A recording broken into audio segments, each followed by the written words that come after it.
As we know, Ganesh, to me, Ganesh is the cutest of the gods. He's a very drawing room god. He really allows himself to, like, he lends himself to just about everything. And Ganesh has been here for as long as his mention has been even in the Rig Veda, oldest probably written scripture known to mankind. I don't think there was a scripture older than the Rig Vedas. At the time of his mention in the Rig Vedas, he was not an elephant god, but he was the seer among seers and the lord of all hosts. Basically, he was very powerful, acknowledged at that time. After the Vedas came the Upanishads. In the Upanishads, he was mentioned as the very essence of the Brahman, the ultimate reality.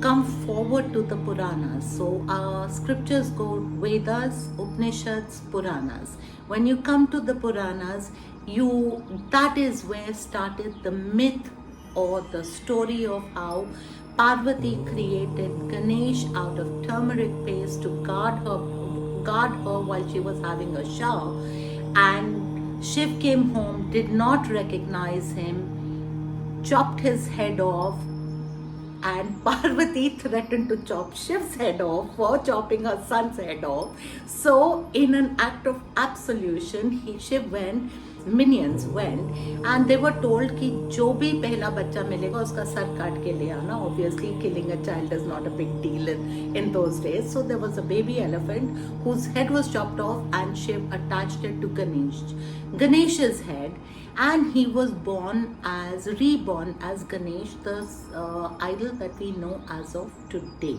To atone for what he had done, Shiv also gave Ganesh the boon that nothing auspicious will start without invocation of Ganesh.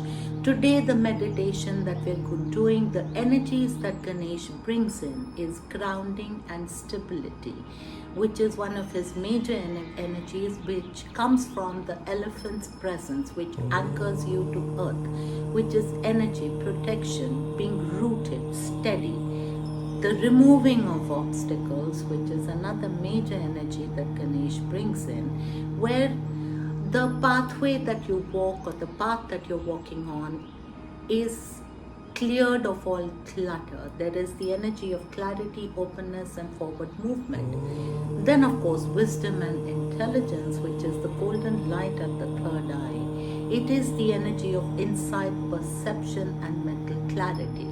Ganesh